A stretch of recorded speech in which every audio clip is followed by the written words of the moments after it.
I'm begging you, mister. I don't need nothing for myself. Just my boy. Please, just feed my child." Those words stopped Eli Crowder dead in his tracks on a frozen Wyoming trail in 1874. A woman he'd never seen before collapsed at his horse's feet, clutching a fever-burning child against her chest. Her eyes held something Eli recognized too well, the kind of desperation that comes when you've got one breath left and nowhere else to turn. What happened next would change everything he thought he knew about survival, redemption, and what it means to finally come home. But before we dive into this story, if you're enjoying it, hit that like button and drop a comment telling me what city you're watching from. I love seeing how far these stories travel. The wind cut across the high plains like a knife that November evening, carrying with it the promise of early snow. Eli Crowder sat deep in his saddle, collar turned up against the cold, watching the last red strips of sunlight bleed out along the western horizon. His ranch lay another hour's ride ahead, a small, sturdy place he'd built with his own hands after the war, when building something felt like the only way to forget what he'd torn down. He was a man of 32 who looked 40, with lines carved deep around his eyes and a beard more gray than brown. The war had done that, the war and what came after. The trail home was familiar, worn smooth by his horse's hooves over 5 years of the same routine. Check the fences on the northern pasture, ride into town for supplies once a month, speak to no one more than necessary, and return to the silence of his land. It was a good life for a man who'd decided he was done with people. That's why the shape in the road ahead didn't register at first. Eli squinted against the dying light, thinking it might be a fallen tree branch or maybe a deer carcass left by wolves. But as his horse drew closer, the shape moved, shifted with an effort that looked painful even from a distance. It was a woman. She was on her hands and knees in the middle of the trail trying to push herself upright. Her dress was torn and mud-stained, her dark hair hanging loose and tangled around her shoulders, and in her arms, wrapped in a threadbare blanket, was a child. Eli's first instinct was to ride around her. His second was to keep going and pretend he'd seen nothing at all. But his horse had already slowed, sensing something wrong, and by the time Eli's mind caught up with his body, he was pulling to a stop 15 feet from where she knelt. "Ma'am?" His voice came out rougher than he'd intended, unused to speaking aloud after days alone. The woman's head snapped up. Her face was pale, almost gray, with dark circles under her eyes that spoke of sleepless nights and empty days. She couldn't have been more than 25, but she wore exhaustion like a much older woman. "Please," the word came out as barely more than a whisper. "Please, I—" She tried to stand, got one foot under her, and then her legs gave out entirely. She crumpled forward, and Eli moved without thinking, swinging down from his saddle and crossing the distance between them in 3 long strides. He caught her before she hit the ground, his hands gripping her shoulders as she clutched the child tighter to her chest. Up close, he could see she was shaking, not just from cold, though the temperature was dropping fast, but from something deeper. Hunger, maybe. Or fear. "Easy now," Eli said, his voice softer this time. "I got you." "My boy," she gasped, her eyes wild and unfocused. "He's sick. He's burning up, and I don't know what to do. We've been walking for days, and I thought maybe—" Her words dissolved into a coughing fit that shook her entire frame. The child in her arms stirred and let out a weak, mewling cry that made Eli's chest tighten in a way he hadn't felt in years. "Let me see him," Eli said. The woman hesitated, her arms tightening protectively around the bundle. Her eyes met his, brown eyes full of a mother's terror, and Eli saw the calculation happening behind them. Trust a stranger or watch her child die. Some choice. "I'm not going to hurt him," Eli said quietly. "Or you. I just need to see how bad off he is." Something in his tone must have reached her, because slowly, carefully, she loosened her grip enough for Eli to pull back a corner of the blanket. The boy couldn't have been more than 3 years old. His face was flushed with fever, his small chest rising and falling too quickly, and even in the fading light, Eli could see the glisten of sweat on his forehead. The child's eyes were closed, his little body limp except for the occasional twitch or whimper. "How long's he been like this?" 2 days, the woman whispered. "Maybe 3. I lost track. He was fine, and then he just—" He started burning up and I couldn't make it stop. I tried everything I know. I tried. Her voice broke, and Eli felt something crack open inside his chest. Something he'd boarded up and buried deep after Shiloh. After he'd come home to find his own house empty and his own family gone. "What's your name?" he asked. "Hannah." She swallowed hard. "Hannah Reed, and this is Samuel, my Sam." "I'm Eli Crowder. My ranch is about an hour west of here." He straightened up, making his decision before he could talk himself out of it. "You can't stay out here tonight. Temperature's going to drop below freezing, and the boy needs to be somewhere warm." Hannah's eyes widened. I don't have any money. I can't pay you, but I could work. I'm strong. I can do whatever you need. Clean, cook, mend. I don't eat much. I barely eat at all. Just feed my child. Please. He's all I got left in this world." There it was again. That desperation that lived in her voice like a second heartbeat. Eli looked down at her, this woman on her knees in the dirt, begging him for mercy she probably shouldn't expect from a stranger on a lonely trail. He thought about all the reasons he should say no. Thought about the complications and the questions and the way people in town would talk. Then he thought about the boy's fever-bright face and the way Hannah's hand shook as she held him. "Get up," Eli said, offering his hand. "Both of you are coming with me." The ride to the ranch was slow and difficult. Hannah was too weak to sit a horse on her own, so Eli had her ride in front of him, the child cradled between them. She was light, too light, and he could feel every bone in her back through the thin fabric of her dress. When was the last time this woman had eaten a real meal? She didn't speak during the ride, and neither did Eli. What was there to say? He kept one arm around her waist to keep her steady, and she kept both arms locked around Samuel, whispering things Eli couldn't hear against the boy's fevered forehead. The ranch appeared in the darkness like a promise kept. It wasn't much. A small house, a barn, a corral for the horses, and a well that still ran clear even in dry summers. But it was solid and real, built by Eli's own hands from timber he'd cut and stones he'd hauled. He'd meant it to be a home once. Now it was just a place where he slept between long days of work that kept his mind too busy to remember. Eli dismounted first, then reached up to help Hannah down. Her legs buckled the moment her feet touched the ground, and he caught her again, steadying her with a hand on her elbow. "Barn's warmer than the house right now," he said. "I'll get you settled there for tonight." "The barn's fine," Hannah said quickly. "More than fine. We don't need... Come on." The barn smelled of hay and horses and leather, good, honest smells that Eli had always found more comforting than the emptiness of the house. He led Hannah to a clean corner where he'd stored fresh straw just that morning, and she sank down onto it with a grateful sound that was almost a sob. Samuel was still unconscious, his small body hot to the touch. Eli had seen enough sickness in the war to know this could go either way. The boy might pull through, or he might not. It all depended on what was causing the fever and whether his little body had enough fight left in it. "I'll bring blankets," Eli said, "and water. You need to get fluids in him however you can." Hannah nodded, not looking up from her son's face. Her hands were trembling as she brushed the dark hair back from his forehead. Eli turned to go, then stopped. "When's the last time you ate?" I'm not hungry." "That wasn't what I asked." She didn't answer, which was answer enough. Eli walked back to the house, moving through the dark rooms by memory. He lit a lamp, pulled blankets from the chest at the foot of his bed, and went to the kitchen to see what food he had. Not much. Some dried beef, beans, a half loaf of bread from town that was only a little stale. He put together a plate, filled a canteen with water from the pump, and carried it all back to the barn. Hannah hadn't moved.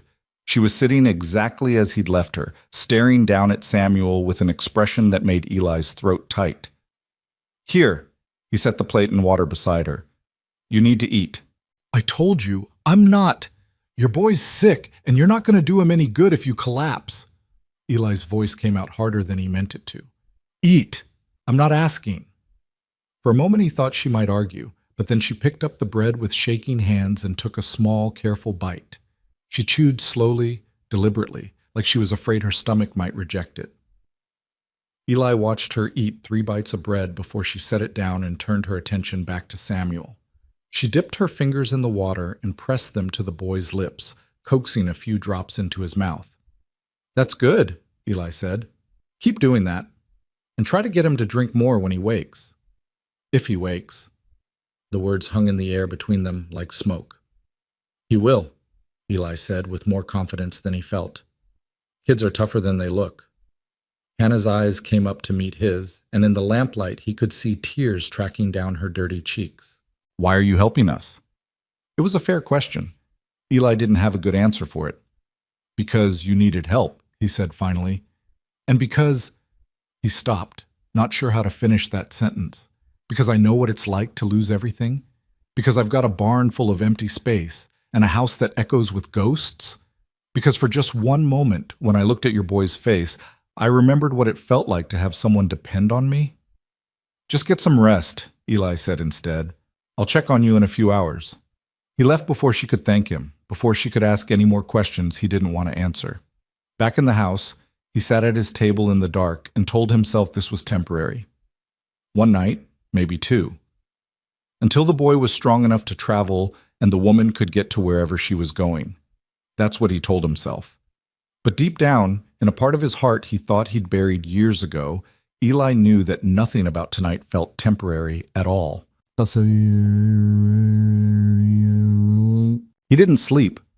Instead, he sat by the window and watched the barn, waiting for what? A cry for help? A sign that things had gone wrong? He wasn't sure. All he knew was that leaving two strangers alone in his barn while a child fought for his life felt wrong somehow. Around midnight, he gave up on pretending he wasn't going to check on them. He pulled on his coat and crossed the yard, moving quietly so as not to wake them if they'd managed to sleep. The barn door creaked slightly as he pushed it open. Inside, the lamp still burned low, casting long shadows across the walls. Hannah was awake.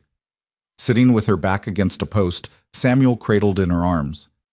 She was singing, so softly Eli almost couldn't hear it, some lullaby he didn't recognize. She looked up when she heard him, her eyes red from crying but no longer quite so wild with panic.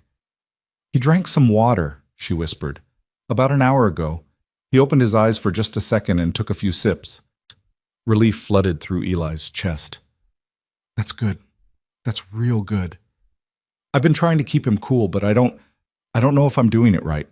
I don't know anything anymore." Eli crossed the barn and knelt beside them, pressing the back of his hand to Samuel's forehead.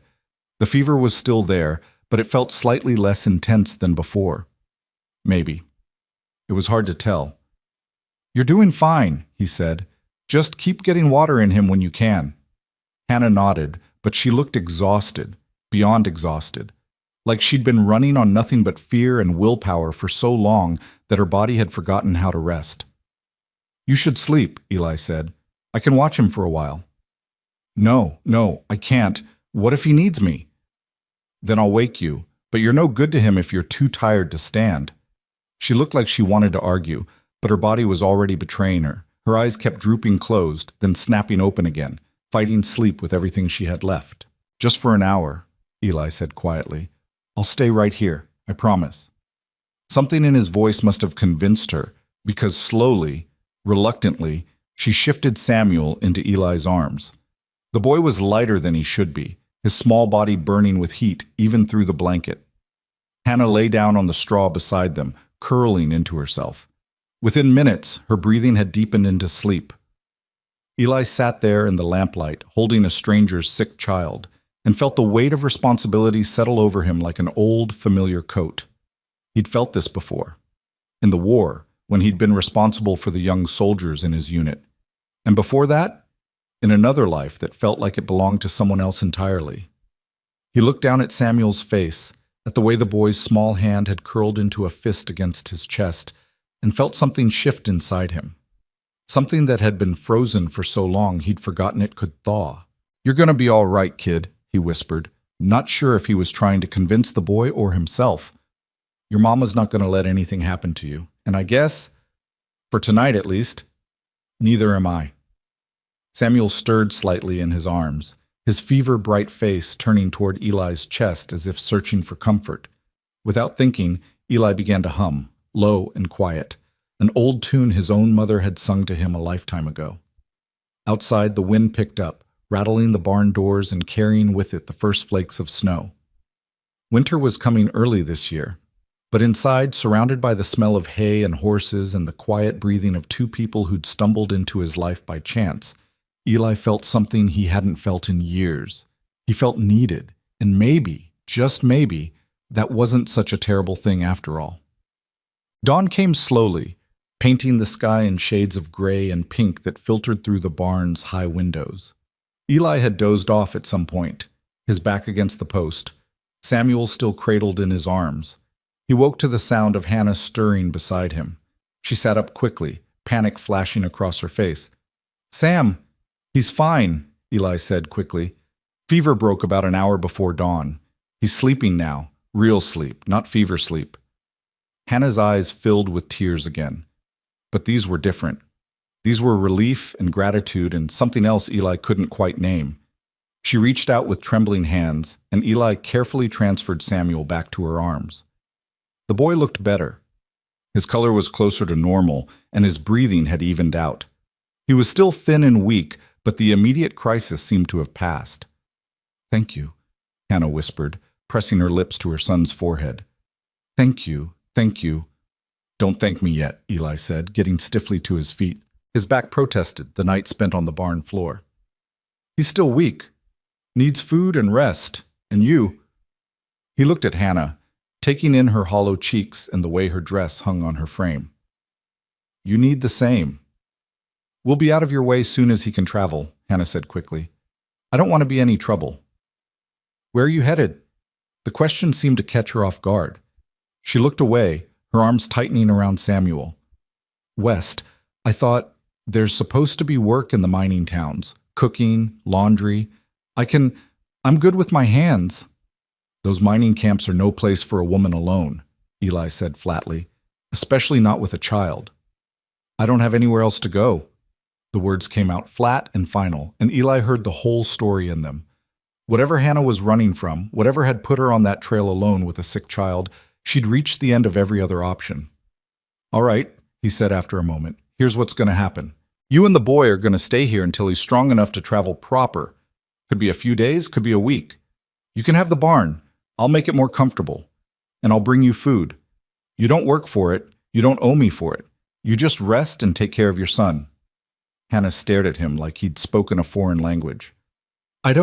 Why would you do that?" Eli thought about all the reasons he probably shouldn't. Thought about his carefully constructed solitude and the life he'd built around keeping people at arm's length. Thought about how much easier it would be to point her toward town, maybe give her a few dollars and send her on her way. But when he opened his mouth, what came out was, "Because you need help, and because I've got space going to waste anyway." It wasn't the whole truth, wasn't even close, but it was all Eli was prepared to admit out loud. Hannah's eyes searched his face, looking for the catch, the hidden price, the ulterior motive. Whatever she saw there must have satisfied her because she nodded slowly. "Just until Sam's strong," she said. "Then we'll go. I promise we won't be any trouble." Eli almost laughed at that. These two had been trouble from the moment he'd spotted them on the trail, but it was the kind of trouble that reminded him what it felt like to be human again, and maybe, just maybe, that was worth something. "Get some more sleep," he said, heading for the door. "I'll bring breakfast in an hour." As he crossed the yard back to the house, snowflakes were starting to fall in earnest, covering the ground in a thin white blanket. The first snow of the season. Eli tilted his face up to the sky and let the cold flakes melt against his skin. Behind him, in the barn, a woman who'd been prepared to beg for her child's life was finally resting, and a boy who'd been burning with fever was breathing easy again. It was just one night, just one act of basic human decency. But as Eli stood there in the falling snow, feeling the weight of another person's trust settling on his shoulders, he couldn't shake the feeling that something had changed. Some door he'd thought was permanently closed had cracked open again, letting in a sliver of light he'd learned to live without. He told himself it didn't mean anything, told himself that in a week or two they'd be gone and his life would return to normal. But deep down, in a place he didn't want to examine too closely, Eli suspected nothing would ever be quite the same again. And standing there in the snow, watching smoke rise from his chimney and listening to the quiet sounds of morning on his land, he found he didn't entirely mind. But Inside the house, Eli stood at his stove, frying eggs and bacon with more care than he usually bothered with. He cut bread into thick slices and set coffee to boil, trying to remember the last time he'd cooked for anyone but himself. The answer came unbidden, 5 years ago, before he'd left for the war. His wife, Sarah, had been pregnant with their first child. He'd made her breakfast every morning, watching her eat with the kind of focused attention that came from knowing he might not get many more chances. He'd been right about that, though not in the way he'd feared. Eli shook his head, pushing the memories away. This wasn't about Sarah or the child he'd never met. This was about a woman who needed help and a boy who deserved to live. That was all. That was enough. He loaded everything onto a tray, more food than Hannah and Samuel could possibly eat, but he figured she needed to build her strength back up. Then he pulled on his coat again and headed back out into the snow. The barn felt warmer this time, or maybe that was just knowing that the people inside were safe and resting. Hannah was awake, sitting with her back against the post, watching Samuel sleep. She looked up when Eli entered, something wary still in her eyes, but also something softer. Gratitude, maybe. Or just bone-deep exhaustion finally beginning to ease. "Brought breakfast," Eli said, setting the tray down beside her. "It's not fancy, but it's hot." Hannah stared at the food like she couldn't quite believe it was real. Her hand reached out, then hesitated, pulling back. "It's all right," Eli said quietly. "Go ahead." She picked up the fork with trembling fingers and took a bite of eggs. Her eyes closed, and a sound escaped her throat that might have been a sob or a sigh of relief. She ate slowly, carefully, like her body wasn't quite sure what to do with real food after going without for so long. Eli busied himself with checking Samuel while she ate, giving her privacy to be hungry without being watched. The boy was definitely improving. His color was better, and when Eli touched his forehead, the fever was barely there, just a lingering warmth that would probably fade completely by evening. "He looks better," Hannah said between bites. "He looks—" Her voice caught. "He looks like my Sam again." "He's a fighter," Eli said. "Takes after his mama, I'd guess." A ghost of a smile crossed Hannah's face, there and gone so quickly Eli almost missed it. His father always said Sam was stubborn as a mule. Wouldn't take no for an answer about anything. It was the first time she'd mentioned Samuel's father. Eli waited to see if she'd say more, but she just kept eating, her eyes fixed on her son. "Where's his father now?" Eli asked, keeping his voice casual. The fork paused halfway to Hannah's mouth. Her face went carefully blank, the kind of blank that meant the answer was complicated and painful and none of Eli's business. "Gone," she said finally. "That's all that matters." Fair enough. Everyone had their secrets. Eli certainly had his. "Listen," he said, straightening up, "I meant what I said earlier. You and the boy can stay here until he's strong enough to travel proper, but the barn's going to be cold once winter really sets in. I've been thinking, the house has a spare room, nothing fancy, but it's got a real bed and a stove. Might be better for the boy." Hannah's eyes widened. "I couldn't. That's too much. We're fine here, really. We've slept in worse places." "I'm sure you have. But you don't have to anymore, not while you're here." She studied him with those tired brown eyes, searching for something. "Why are you being so kind to us? You don't even know us." Eli thought about how to answer that. The truth was complicated, wrapped up in guilt and grief and the memory of coming home to an empty house and promises he'd been too late to keep. But Hannah didn't need to hear any of that. "Maybe I just don't like seeing people suffer when I can help," he said. "Or maybe I'm just tired of rattling around in that house alone. Does it matter?" "I suppose not," Hannah said softly. "But we won't forget this. When we leave, I'll find a way to pay you back somehow. Don't worry about that. Just focus on getting your boy healthy." Samuel stirred then, his small body shifting in Hannah's arms. His eyes fluttered open, real consciousness this time, not fever dreams. He looked up at his mother's face, confused and disoriented. "Mama?" His voice was barely a whisper, rough and small. "I'm here, baby," Hannah said, her whole face transforming with relief and love. "Mama's right here. I don't feel good. I know, sweetheart. But you're getting better. You just need to rest." Samuel's eyes drifted around the barn, taking in the unfamiliar surroundings with a child's vague concern. Then his gaze landed on Eli, and he shrank back against his mother. "Who's that?" "That's Mr. Crowder," Hannah said gently. "He's helping us. He gave us a place to stay while you were sick." Samuel studied Eli with serious dark eyes. "Are you nice?" The question caught Eli off guard.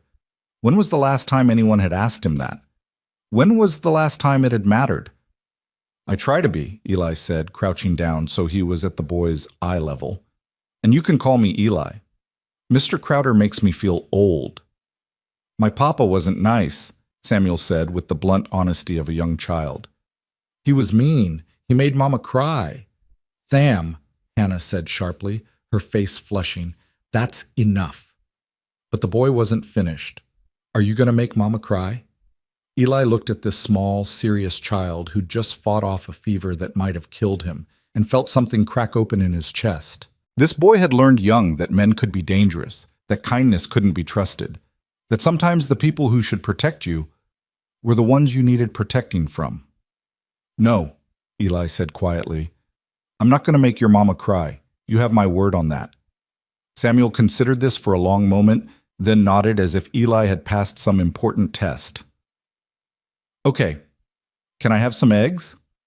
Just like that, the heavy moment broke. Hannah laughed, a real laugh this time, not the bitter sound of earlier, and Eli felt himself smile in response. "Yeah, kid," he said, standing up. "You can have some eggs." He left them there, Hannah feeding her son small bites of breakfast, both of them looking more alive than they had when he'd found them on that trail, and headed back to the house to start his day's work.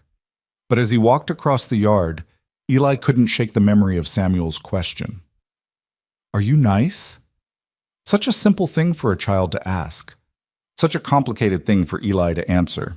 He'd spent 5 years convincing himself that he was better off alone, that connecting with people only led to loss and pain. He'd built walls around his heart and told himself they were necessary for survival. But maybe, just maybe, survival wasn't the same thing as living. Maybe there was something to be said for letting people in, even when it scared him, even when it meant risking the kind of hurt he'd sworn he'd never feel again. Eli looked back at the barn, at the thin line of smoke rising from the small stove he'd lit inside, and felt the weight of possibility settling over him. One night had turned into a day. A day might turn into a week. And a week? Well, Eli tried not to think about what a week might turn into. For now, he had work to do. Fences to check, animals to tend, a life to maintain. But for the first time in 5 years, that life didn't feel quite so empty. And that, Eli thought as he headed toward the barn to start his morning chores, was something worth holding on to, even if he didn't quite know what to do with it yet. 3 days passed before Eli finally convinced Hannah to move into the house. She'd resisted at first, insisting the barn was perfectly adequate, that she didn't want to intrude any more than she already had. But when the temperature dropped well below freezing on the third night and Samuel started coughing again, Eli didn't give her a choice. He simply showed up at the barn with blankets, scooped the boy into his arms, and started walking toward the house. Hannah had followed without another word of protest. The spare room was small, barely large enough for the narrow bed and washstand Eli had moved in from storage, but it was warm and dry and infinitely better than sleeping on straw. Hannah stood in the doorway that first night, staring at the room like she couldn't quite believe it was real, her arms wrapped tight around herself. "The door locks from the inside," Eli said quietly, showing her the simple latch. "You don't have to use it, but it's there if it makes you feel safer." Something flickered across Hannah's face, relief mixed with a sadness that suggested she'd learned the hard way why locked doors mattered. She nodded once, not meeting his eyes. "Thank you," she whispered. Eli left them to settle in, closing the door to his own room at the far end of the short hallway. He lay awake for a long time that night, listening to the unfamiliar sounds of other people in his house, the creak of floorboards as Hannah moved around, the soft murmur of her voice as she sang Samuel to sleep, the quiet that followed, different somehow from the silence he'd grown accustomed to. It should have felt like an intrusion. Instead, it felt like something long dead was slowly coming back to life. By the fourth morning, a routine had begun to establish itself without anyone planning it. Eli rose before dawn, as always, started coffee on the stove, and was halfway through frying eggs when Hannah appeared in the kitchen doorway. She looked better than she had on the trail. Her face had some color now, and her eyes didn't hold quite the same desperate edge. But she still moved with the careful wariness of someone who'd learned not to trust good fortune. "You don't have to cook for us," she said, hovering at the threshold like she wasn't sure she was allowed to enter. "I'm cooking for myself anyway," Eli replied without turning around. "Might as well make extra." "Then let me help." "You should rest. I've been resting for 3 days." Hannah's voice took on a stubborn quality that Eli was beginning to recognize. "I need to do something useful, or I'll go out of my mind." Eli glanced over his shoulder at her. She was wearing the same dress she'd arrived in, now clean but still worn thin in places, patched and repatched so many times the original fabric was hard to distinguish. Her dark hair was pulled back in a simple braid, and her hands were clasped together in front of her like she was physically restraining herself from reaching for the pan. He understood that need. After the war, after Sarah, he'd nearly worked himself to death just to avoid sitting still with his own thoughts. "All right," he said, stepping aside, "but I'm not going to have you passing out at my stove. You eat first, then you can help with lunch." A ghost of a smile crossed Hannah's face, the second time Eli had seen her come close to that expression. "Deal." They fell into a pattern after that. Hannah would emerge from the spare room in the morning to find Eli already making breakfast, and they'd eat together in a silence that grew gradually less awkward with each passing day. Then Eli would head out to handle the ranch work, checking fences, tending the horses, chopping wood for the stoves, while Hannah stayed inside with Samuel. But Hannah couldn't seem to stay idle. Eli would come in for lunch and find that she'd swept the floors. The next day, the dishes were washed and stacked with military precision. By the end of the first week, she'd scrubbed the kitchen table until the old wood gleamed, mended a tear in his coat he'd been meaning to fix for months, and reorganized his pantry in a way that actually made sense. "You don't have to do all this," Eli said one afternoon, finding her on her knees scrubbing the floor despite the fact that he'd explicitly told her to rest. Hannah sat back on her heels, pushing a strand of hair from her face with the back of her hand. "I need to earn my keep. I told you, you don't owe me. I know what you told me." Her voice was gentle but firm. "But I can't just sit here accepting charity while you work yourself half to death keeping this place running. It's not in me to do nothing." Eli recognized the stubborn set of her jaw. It was the same expression Samuel got when he decided he was going to do something regardless of what anyone said. "You've got a child to take care of. That's not nothing." "Sam sleeps half the day while he's recovering. I've got time." "Then use it to rest. Build your own strength back up." Hannah's eyes met his, and Eli saw something flicker there, a mix of pride and shame and something else he couldn't quite name. "I've been resting my whole life, waiting for things to get better, for someone to rescue me. I'm done waiting. If I'm going to be here, I'm going to make myself useful." The words hung between them, heavy with meaning Eli suspected went far deeper than a clean floor. He thought about arguing, about insisting again that she didn't owe him anything. But he also understood the bone-deep need to feel like you were contributing something, anything, to justify taking up space in the world. "Fine," he said finally, "but you work at your own pace. And if I catch you pushing yourself too hard, we're going to have words." That ghost of a smile appeared again, staying a little longer this time. "Yes, sir." "And stop calling me sir. Makes me feel like I'm back in the army." "Yes, Eli." He left her to her scrubbing, shaking his head but unable to suppress a smile of his own. Stubborn woman. She reminded him of Sarah in that way. That same quiet determination that meant she'd run herself into the ground before admitting she needed help. The thought of his wife should have hurt. Usually did, like pressing on a bruise that never quite healed. But this time it just felt distant, like a memory that belonged to someone else. Samuel was getting stronger every day.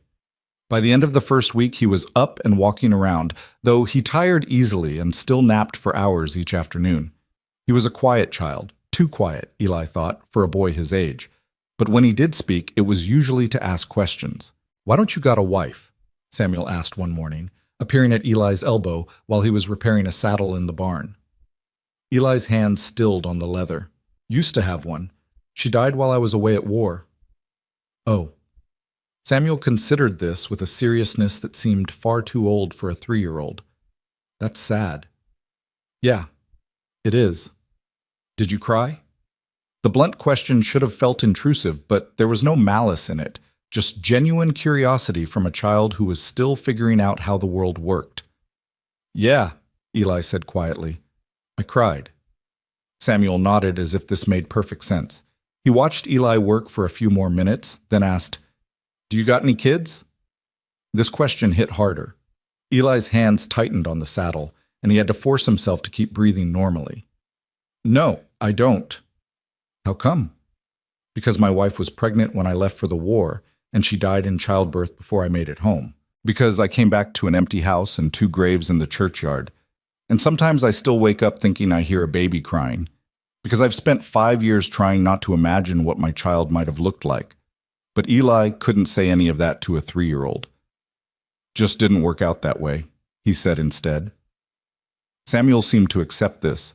He wandered over to pet one of the horses, his small hand gentle on the animal's nose. I like it here, he said after a moment. It's nice. Mama doesn't cry as much. Eli's throat went tight. She cried a lot before? All the time, when Papa was around. After he left, she tried to hide it, but I could still hear her at night. Samuel looked back at Eli with those 2 serious eyes. She doesn't cry here. That means you're nice, right? Like you said? The trust in that question made Eli's chest ache. This boy had been through things no child should have to experience, and yet he was still trying to figure out if the world had safe spaces in it. Still hoping that maybe, just maybe, some people could be trusted. I hope so, kid, Eli said softly. I'm trying to be. Samuel smiled, a real, genuine smile that transformed his whole face. Good. Mama needs nice people. Then he was off again, distracted by a barn cat that had emerged from the hayloft. Eli watched him go, this small boy who was learning to be a child again now that he wasn't constantly afraid. That evening, Eli found Hannah in the kitchen preparing dinner. She'd insisted on taking over the evening meal, and he'd learned not to argue with her once she'd made up her mind about something. The smell of roasting chicken filled the house, a bird Eli had purchased in town the day before on the excuse that he'd been planning to cook it anyway. Sam told me you 2 talked today, Hannah said, not looking up from the vegetables she was chopping. He's full of questions. He likes you. She said it matter-of-factly, but Eli heard the weight behind it. He doesn't usually warm up to people so fast, especially not men. Eli leaned against the doorframe, watching her work. Her movements were efficient and practiced, the kind that came from years of cooking in difficult circumstances with limited resources. He asked about my wife. Hannah's knife paused for just a fraction of a second. I hope that was all right. I told him it wasn't polite to pry, but he doesn't always understand. It's fine, Eli interrupted. Kid's just curious. Nothing wrong with that. She resumed chopping, but Eli could see the tension in her shoulders. He said your wife died in the war. During it, anyway. Eli moved into the kitchen, pouring himself coffee from the pot that always seemed to be warm now that Hannah was around. I was gone when it happened. Didn't even know she'd passed until I came home. I'm sorry. It was a long time ago. Hannah glanced at him then, and something in her eyes suggested she understood that time didn't heal all wounds. It just taught you how to live with them. Still, I'm sorry you had to come home to that. They worked in companionable silence after that, Hannah cooking and Eli setting the table, a task he'd never bothered with when eating alone, but that seemed important now. When dinner was ready, Hannah called Samuel in from where he'd been playing with a carved horse Eli had found in a trunk of old belongings. They sat together at the table, Eli at one end, Hannah and Samuel at the other, and ate the best meal Eli had tasted in years. Hannah had somehow made that chicken tender and flavorful, and the vegetables were seasoned with herbs Eli didn't even know he had in his pantry. This is really good, he said, and meant it. Hannah ducked her head, but he caught the pleased flush that colored her cheeks. It's nothing special, just simple cooking. Mama's the best cook, Samuel announced through a mouthful of chicken. She can make anything taste good, even when we didn't have nothing but beans. Anything, not nothing, Hannah corrected gently. And don't talk with your mouth full. Samuel swallowed obediently, then grinned at Eli. Mama says I need to mind my manners so I can grow up to be a gentleman. Your mama's right, Eli said. Manners matter. Did you got good manners when you were little? Had, Hannah corrected. Did you have good manners? My mother tried to teach me, Eli said, fighting back a smile at the boy's earnest expression. But I was pretty wild as a kid, drove her half crazy. Samuel's eyes lit up. Really? What'd you do? And just like that, Eli found himself telling stories about his childhood, climbing trees he shouldn't have climbed, getting into scrapes with other boys, once getting chased by an angry bull after trying to ride it on a dare. Stories he hadn't thought about in years, maybe decades. Stories that made Samuel laugh and even coaxed a smile from Hannah. It felt good. Felt normal. It felt like something Eli had forgotten existed. This simple pleasure of sharing a meal and conversation with people who actually wanted to hear what he had to say. After dinner, while Hannah cleaned up despite Eli's protests, Samuel fell asleep in the chair by the fire, exhausted from his most active day yet. Eli carried him to bed, the boy's small body warm and trusting in his arms, and was surprised by how natural the gesture felt. Hannah appeared in the doorway as Eli was pulling the blankets up around Samuel's shoulders. She stood there watching, her expression soft and unguarded, in a way Eli had never seen before. Thank you, she said quietly once they'd left the room and closed the door. For everything, for being patient with him, for, her voice caught, for giving him a place where he feels safe enough to laugh again. He's a good kid, Eli said, uncomfortable with the gratitude in her voice. Easy to be around. He hasn't always been. Hannah wrapped her arms around herself, that defensive gesture Eli had come to recognize. When his father was around, Sam barely spoke at all. He learned early to be invisible, to not draw attention. It's good to see him acting like a child again. There it was again, that reference to Samuel's father, wrapped in implications that made Eli's jaw tighten. He wanted to ask, wanted to know what exactly this woman and her boy were running from. But Hannah's body language screamed that the topic was closed, and Eli had learned to respect people's boundaries. Well, he's safe here, Eli said instead. Both of you are, for as long as you need. Hannah's eyes met his, searching for something. Why? She asked, not for the first time. Why are you doing this for us? Eli thought about the question. He'd been asking himself the same thing for days, trying to understand why two strangers had worked their way into his carefully ordered life so easily, why he'd let them. Maybe because I remember what it's like to need help and not have anywhere to turn, he said slowly. After the war, after I lost Sarah, I was barely holding on. If it hadn't been for a few people who gave me work and a reason to keep going, I don't know if I'd have made it. So you're paying it forward. Maybe. Or maybe... He stopped, not sure how to articulate the truth.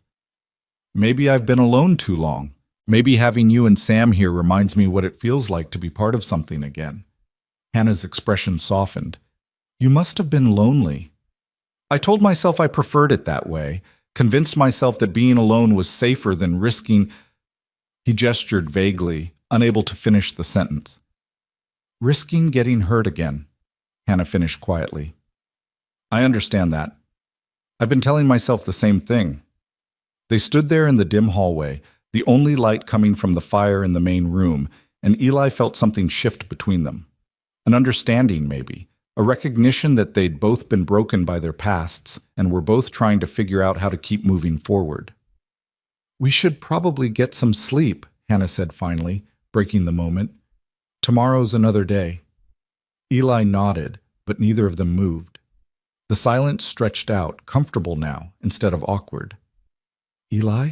Hannah's voice was barely above a whisper. I meant what I said earlier. About Sam not crying here. I'm not crying here either. I can't remember the last time I felt... She paused, searching for the word. Safe. Really, truly safe. So thank you for that. Before Eli could respond, she'd slipped past him into her room, closing the door softly behind her. He stood there for a long moment, staring at that closed door, feeling the weight of her words settle over him like a blanket. Safe. Such a simple thing, such a necessary thing. And somehow, without meaning to, he'd given that to her. The realization made something warm unfold in his chest, something that felt dangerously close to purpose. The next morning dawned cold and clear. Eli woke to the smell of coffee already brewing and found Hannah in the kitchen, fully dressed and looking more rested than she had since arriving. She smiled when she saw him, a real smile this time, not the ghost of one. "Morning," she said. "I hope you don't mind, but I started breakfast. Figured I owed you after you've been cooking for us all week." "You don't owe me anything," Eli said automatically, but he was secretly pleased. The kitchen felt warmer with her in it, more alive somehow. They worked together preparing the meal, moving around each other with an ease that suggested they'd been doing this for months rather than days. Hannah cracked eggs while Eli sliced bread. He poured coffee while she flipped bacon. They didn't talk much, but the silence was companionable, comfortable. Samuel appeared just as they were setting food on the table, his hair sticking up in all directions and his eyes still heavy with sleep. He climbed into his chair without prompting and dug into his breakfast with the enthusiasm of a child who was finally healthy enough to have an appetite again. "Can I go outside today?" he asked between bites. "I want to see the horses." Hannah's expression immediately turned cautious. "I don't know, sweetheart. It's awfully cold. I'll bundle him up," Eli interrupted. "And I've got work to do in the barn anyway. He can come with me if that's all right with you." Hannah looked torn between her protective instincts and her desire to let her son be a normal child. "I don't want to burden you." "He's not a burden. I could use the company, actually. Gets quiet working alone all day." That seemed to decide it. Hannah nodded slowly. "All right. But you stay close to Eli, Sam, and if you start feeling tired or cold, you come right back inside. Understand?" "Yes, Mama." Samuel practically bounced in his chair with excitement. An hour later, Eli found himself working in the barn with a small shadow following his every move.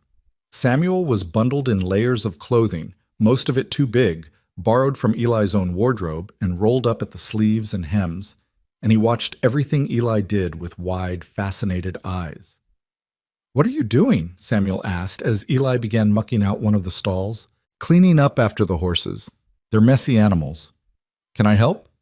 Eli looked at the boy's eager face and found himself nodding before he'd really thought it through. "Sure, but you're going to need to listen to what I say and do exactly what I tell you. Horses are big, and you've got to be careful around them." Samuel nodded seriously, taking this responsibility with the gravity it deserved. Eli found a smaller shovel and showed Samuel how to scoop the soiled straw into a wheelbarrow, warning him to watch out for the horses' hooves and never to come up behind them without warning. Samuel listened intently, his small face scrunched in concentration, and then set to work with more enthusiasm than skill.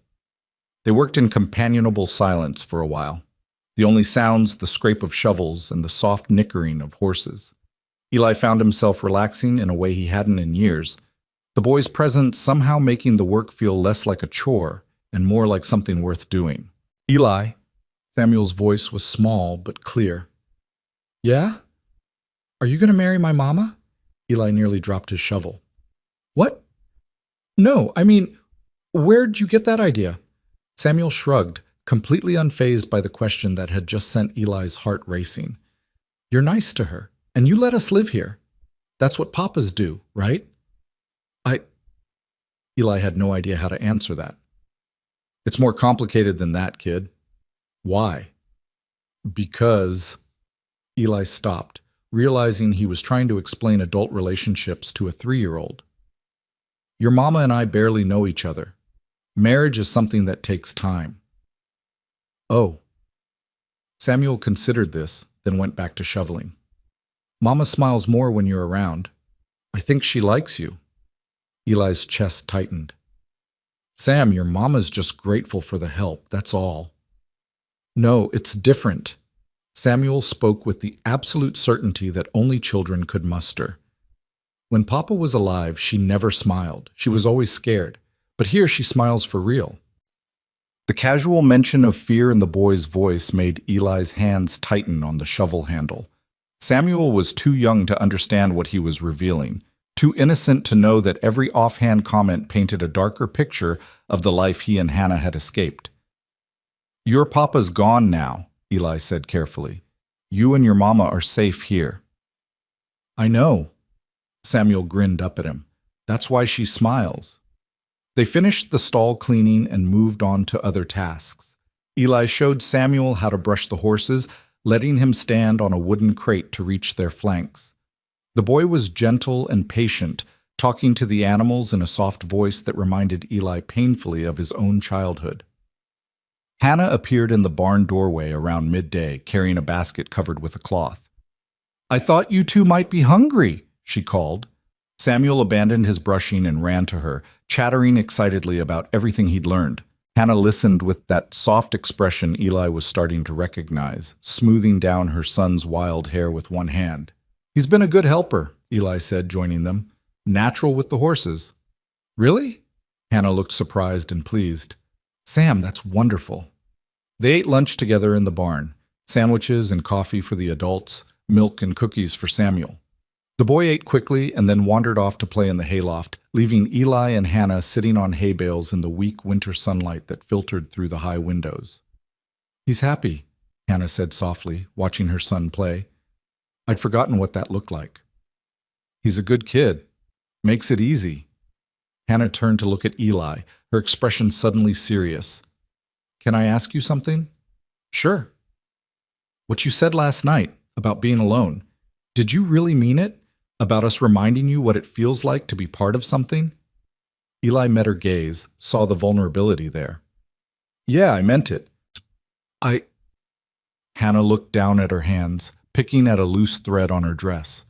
"I've been thinking about what happens when we leave, where we'll go." Something cold settled in Eli's stomach. "Have you decided on somewhere?" "No, that's the problem. I've been lying awake at night trying to figure it out, and I keep coming back to the same conclusion." She looked up at him, her eyes bright with unshed tears. "I don't want to go. Sam doesn't want to go. But we can't just stay here forever living off your charity." "It's not charity." "Then what is it?" Eli didn't have an answer for that. Or rather, he had several answers, and none of them felt safe to say out loud. Because the truth was that Hannah and Samuel had become part of his daily rhythm in a way that felt essential now. The house didn't feel empty anymore. His days had purpose beyond just surviving until the next one. "What if you stayed?" The words came out before Eli had fully thought them through. Not forever, necessarily, but through the winter at least. It's not safe to travel with a child in this weather anyway, and by spring... He trailed off, not sure how to finish. "By spring, what?" Hannah's voice was barely a whisper. "By spring, we can figure out what makes sense. For all of us." Hannah stared at him, something like hope blooming in her expression. "You'd really let us stay that long?" "I wouldn't offer if I didn't mean it." "But what will people in town say? A woman living on your ranch, no husband? Let them say what they want. I stopped caring what people thought a long time ago." Eli leaned forward, his voice earnest. "Hannah, I meant what I said. You're safe here, both of you. And if staying means you don't have to worry about where your next meal is coming from or whether you'll have a roof over your head, then that's what you should do." Tears spilled over onto Hannah's cheeks, but she was smiling through them. "I don't know how to thank you." "Then don't. Just stay. That's thanks enough." She reached out and squeezed his hand, the gesture so unexpected and genuine that Eli felt warmth spread through his chest. Her hand was small and work-roughened in his, but it felt right somehow. "Okay," she whispered. "We'll stay. Through the winter at least." Eli squeezed back, sealing the agreement. "Good." Samuel's laughter echoed from the hayloft above them, pure and joyful, and Eli thought that maybe, just maybe, he was starting to understand what it meant to build something new from broken pieces. Not a family, exactly. Not yet. But something close. Something worth protecting. Something that felt dangerously close to home. Winter settled over the high plains with a vengeance, bringing snow that piled in drifts against the barn and temperatures that made even Eli think twice before heading outside. But inside the ranch house, something warmer was taking root. 6 weeks had passed since that conversation in the barn, and the arrangement had evolved into something that felt less temporary with each passing day. Hannah had taken over most of the cooking and cleaning, not because Eli asked, but because she insisted on contributing. Samuel had appointed himself Eli's shadow, following him everywhere and asking endless questions about horses and ranching and why the sky was blue. They'd fallen into an easy rhythm, the three of them. Mornings began with breakfast together, then Eli and Samuel would head out to handle chores while Hannah managed the house. Evenings were spent around the fire, Samuel playing with the wooden toys Eli had started carving for him, Hannah mending clothes or reading from the few books Eli owned, and Eli himself finally relaxing instead of just existing. It felt like something Eli had stopped believing he could have. It felt like a life. The letter arrived on a Tuesday in late January, delivered by the mail carrier who only made it out to the ranch once a month when the roads were passable. Eli took it without thinking much about it, probably something from town about taxes or supplies, and set it on the kitchen table while he stomped snow off his boots. Hannah was at the stove, stirring something that smelled like heaven. She glanced at the envelope and froze, her wooden spoon suspended in midair. All the color drained from her face. "Hannah?" Eli crossed to her side in 2 strides. "What is it?" She was staring at the letter like it was a snake coiled to strike. Her hand trembled as she reached for it, then pulled back. That's my handwriting, on the address." Eli looked closer. The envelope was addressed to him, but the script was different from the Postal Service's usual block letters, feminine and careful, with a slight slant to the right. "I don't understand," he said. Hannah set down the spoon with a clatter and wrapped her arms around herself. "Before I left, I wrote to someone, asking for help, asking if they knew anywhere safe I could go." Her voice was barely above a whisper. "I gave them this address. I thought maybe they could send word if it was safe to come back, or where else I might go." Eli's stomach went cold. "Who did you write to?" "My cousin, Rebecca. She's the only family I have left who—" Hannah's breath hitched. "Who might actually help instead of telling me to go back and make things work?" "Open it," Eli said quietly, though every instinct was screaming that whatever was in that envelope was going to shatter the fragile peace they'd built. Hannah's hands shook as she broke the seal. The letter inside was short, written in hurried script that suggested the writer had been rushed or frightened. Hannah read it once, then again, her face going even paler. "What does it say?" Eli asked when she didn't speak. She handed him the letter silently. Eli read, "Hannah, if you get this, you need to disappear. Run as far as you can and don't tell anyone where you're going. Jacob found out you left. He's been asking questions, threatening people. He says Samuel is his property, his words, and that he has legal right to the boy since you were married in front of witnesses. He's got some lawyer helping him, someone who doesn't care about the truth. They've been to the sheriff, they've been to the judge. Jacob's telling everyone you kidnapped his son and that you're mentally unwell. Some people believe him. Please, Hannah, be careful. He's dangerous when he doesn't get what he wants. You know that better than anyone. Don't contact me again. I'm sorry, but I can't risk my own family. I hope you find safety. Rebecca." The letter fell from Eli's hands. He looked at Hannah, who had backed up against the wall like she needed something solid to keep her upright. "Jacob," she whispered, "that's Samuel's father. My husband. I hoped he'd just let us go, that he wouldn't care enough to come looking. But he did. He never cared about Sam. Never. But he can't stand losing, can't stand the idea that I might have gotten away from him." Her voice was rising, panic bleeding into every word. "And now he's got legal papers. He's got people believing his lies. He's going to—" She broke off, pressing her hands over her mouth to muffle a sob.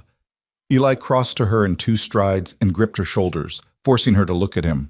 "Listen to me," he said firmly. "You're safe here. Both of you. Whatever this Jacob wants, he's not getting it. You understand? You don't know him. You don't know what he's capable of. Then tell me."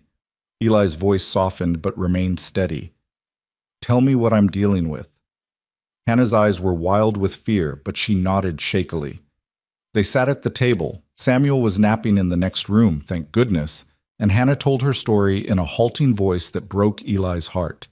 She'd married Jacob Reed when she was 18, desperate to escape a father who drank too much and hit too hard. Jacob had seemed like salvation at first, charming, attentive, promising her a better life. But the mask had slipped within weeks of their wedding. Jacob was cruel in ways that left no visible marks most of the time. He controlled every aspect of Hannah's life, from what she ate to who she could speak to. When Samuel was born, Jacob had been furious that the child was a boy, ranting about not wanting competition for Hannah's attention. "He never hit Sam," Hannah said, her voice hollow. "But he made it clear that the boy was a burden, that we both were. He'd disappear for weeks at a time, come back drunk and angry, and take out his frustrations on me. Sam learned to hide when his father came home, learned to be invisible." "How'd you get away?" Eli asked, his jaw so tight it hurt. "Jacob left for a cattle drive last fall. Said he'd be gone for 2 months.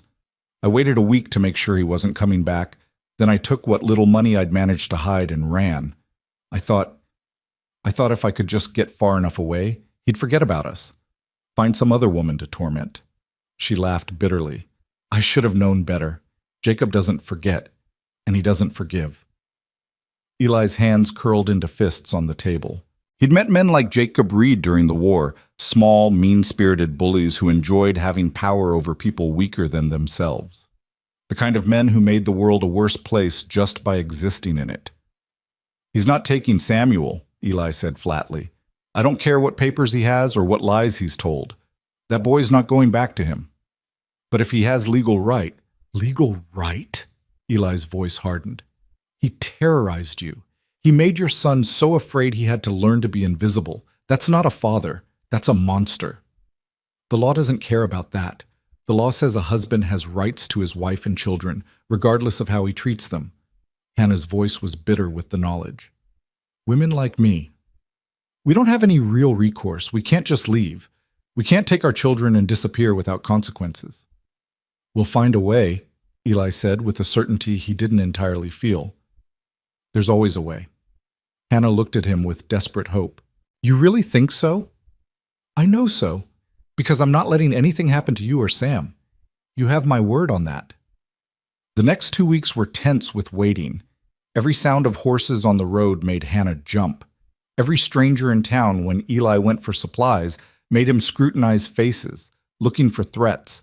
He started keeping his rifle closer at hand, and at night he found himself lying awake, listening for sounds that didn't belong. Samuel noticed the change in atmosphere, the way his mother watched the windows with frightened eyes. He became clingy, not wanting Hannah out of his sight, and his nightmares returned, dreams that had him crying out in his sleep until Hannah or Eli came to soothe him. "Mama, are we leaving?" Samuel asked one morning while they were feeding the chickens. The question was small and scared, the voice of a child who'd learned that good things never lasted. "No, baby," Hannah said, pulling him close. "We're not leaving." "Promise?" Hannah's eyes met Eli's over the boy's head. There was a question in that look. "Can you promise him that? Can you keep us safe?" Eli nodded once, firm and certain. "Promise," Hannah whispered into Samuel's hair. The threat arrived on a cold afternoon in early February.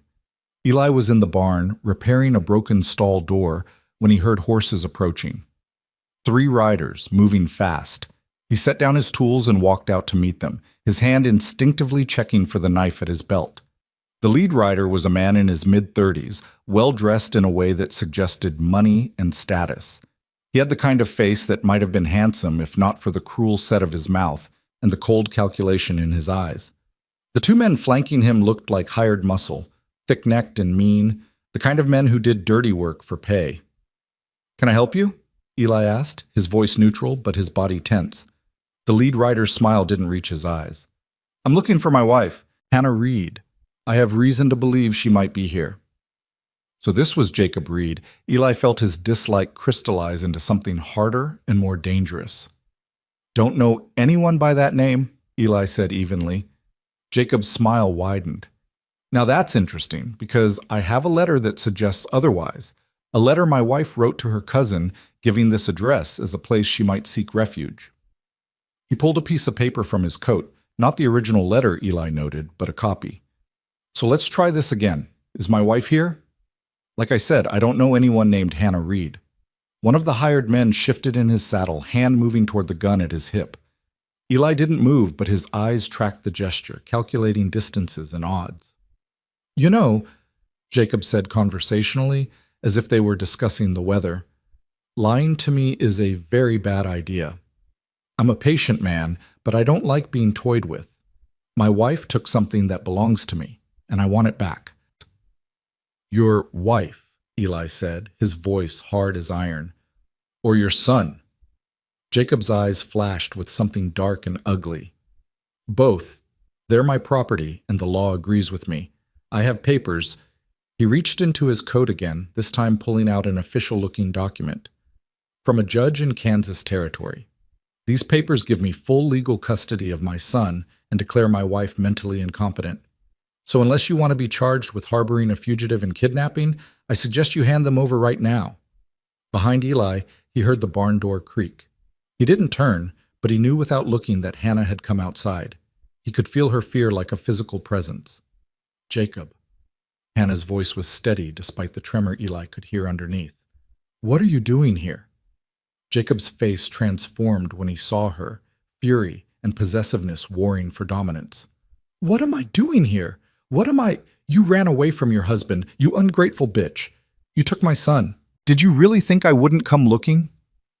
"Sam was never yours," Hannah said, and Eli heard the steel in her voice now, the strength she'd found in their weeks of safety. "You never wanted him.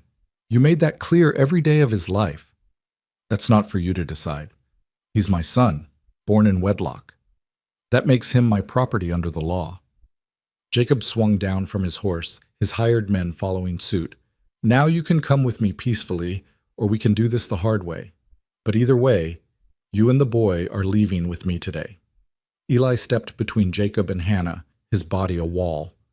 "Nobody's going anywhere." Jacob's eyes narrowed. "And who exactly are you?" "The owner of this ranch, which means you're on my property without permission. I'm going to have to ask you to leave." "Not without my wife and son." "Then I guess you're not leaving." The tension ratcheted up, deadly as a cocked gun. Jacob's hand moved toward his hip, and Eli's hand tightened on his knife. The two hired men fanned out, trying to flank them, and Eli calculated whether he could take all three before someone got hurt. "You don't want to do this," Eli said quietly, his voice carrying a weight that came from years of command during the war. "Whatever you think your rights are, I'm telling you now, you're not taking that woman or her boy. Not today. Not ever. You're harboring my property. She's a human being, not property. And that boy in there is 3 years old. You really want to traumatize him by dragging him away from the only safety he's ever known?" Eli took a step forward, his voice dropping even lower. "You really want to see what happens when you try?" Jacob's face went red with rage. "You threatening me?" "I'm stating facts. You ride onto my land making demands, you're going to find yourself in a world of trouble. I have legal documents. I don't care if you have a letter from the president himself. That woman and her child are under my protection now. You want to challenge that? You go ahead and try." For a long moment, the two men stared at each other, the air crackling with violence waiting to happen. Eli could see Jacob calculating, weighing his options, trying to decide if pushing this was worth the risk. Finally, Jacob smiled, a cold, cruel expression that promised this wasn't over. "Fine. We'll do this the legal way. I'll be back with the sheriff and proper authorization. And when I come back, you're going to wish you'd just handed them over peacefully." He swung back onto his horse, his men following suit. But before he rode off, Jacob looked past Eli to where Hannah stood trembling. "This isn't over, Hannah. You're my wife. Samuel is my son. And I always get what's mine. Always." His eyes flicked to Eli. "And you're going to regret sticking your nose in family business. That's a promise." They rode off at a gallop, leaving behind a cloud of dust and a silence heavy with threat. Eli stood watching until they disappeared over the horizon, then turned to find Hannah collapsed against the barn wall, shaking so hard she could barely stand. He was beside her in an instant, his hand steadying her shoulders. "Hey, look at me. Hannah, look at me." She raised her eyes to his, and the terror there nearly broke him. "He's going to take Sam," she whispered. "He's going to take my baby, and there's nothing I can do to stop him." "The hell there isn't." Eli's voice was fierce. "We're not giving up. We're not running. We're going to fight this the right way." "How?" You heard him. He has legal documents, papers from a judge. What can we possibly do against that? Eli's mind was already racing, putting together a plan. We go to the authorities first. We tell them the truth about what Jacob did to you. We get our own legal representation. We make sure the real story gets heard before Jacob can poison the well with his lies. And if that doesn't work, Eli's jaw tightened, then we'll figure out something else. But Hannah, I meant what I said. Nobody's taking Samuel, not while I'm breathing. Hannah searched his face, looking for false promises or empty platitudes. Whatever she saw there made something in her expression shift, fear still present but no longer overwhelming. Why? She asked, for what felt like the 100th time. Why are you doing this for us? Why risk so much? Eli thought about all the easy answers he could give. Because it was the right thing to do. Because no child should be forced back into a dangerous home. Because he couldn't stand by and watch innocent people get hurt. But those weren't the whole truth. The whole truth was more complicated and more terrifying. Because somewhere along the way, Eli said slowly, you and Sam stopped being strangers passing through. You became... He stopped, struggling to articulate what he barely understood himself. You became important. You became people I care about. And I protect what's mine. Hannah's breath caught. Yours? If you'll have me standing beside you. If you'll let me help. Eli's hands tightened on her shoulders. I'm not asking for anything in return, Hannah. I'm not trying to replace Jacob or trap you in another situation you can't escape. I'm offering whatever support I can give. Legal, financial, physical. Whatever it takes to keep you and Sam safe. Tears spilled down Hannah's cheeks, but she was smiling through them. I don't deserve you. That's not true. You deserve someone who sees your worth. You deserve safety and peace and a chance to build a life without fear. Eli's voice softened. And Samuel deserves a childhood where he doesn't have to hide, where he can laugh and play and be a kid without worrying about his father's mood. You really think we can win this? I think we have to try. And I think that standing together, we've got a better chance than if you were facing this alone. Hannah nodded, squaring her shoulders in a way that reminded Eli of the woman who'd begged him for help on that trail months ago. She'd been desperate then, but she'd also been fierce. Now that fierceness was coming back, tempered by weeks of rest and safety into something harder and more resilient. Okay, she said. We fight together. Together, Eli echoed. They stood there for a moment longer, drawing strength from each other, before heading inside to explain to Samuel why those bad men had come and what they were going to do about it. The boy listened with solemn eyes, his small hand gripping his mother's tightly. When Eli finished explaining, Samuel looked up at him with absolute trust. You won't let them take me, right? You won't let Papa hurt Mama anymore? Eli crouched down so he was at the boy's eye level. No, Sam, I won't. That's a promise. Samuel threw his arms around Eli's neck, hugging him with the fierce desperation of a child who'd found an anchor in a storm. Over the boy's shoulder, Eli met Hannah's eyes and saw his own determination reflected back at him. They would fight this. They would win. Because failure wasn't an option when it meant losing the family he'd somehow, against all odds, been given a second chance to have. That night, after Samuel had finally fallen asleep, after being checked on 3 times because he was afraid the bad men would come back, Eli and Hannah sat at the kitchen table making plans. They would ride into town first thing in the morning. They would find a lawyer, explain the situation, get ahead of whatever lies Jacob was spreading. They would gather testimony from people who'd seen Hannah's condition when she arrived. They would build a case. What if it's not enough? Hannah asked quietly, her hands wrapped around a cup of coffee that had long since gone cold. Then we'll figure out something else, Eli said. But even as he spoke, a cold weight settled in his gut. Because the truth was, the law often favored men like Jacob Reed, men with money and connections and the ability to make people believe their version of events. And women like Hannah, women who dared to leave, who dared to protect their children, often found themselves with no good options. But Eli wasn't about to let that happen. Not this time. not to Hannah and Samuel.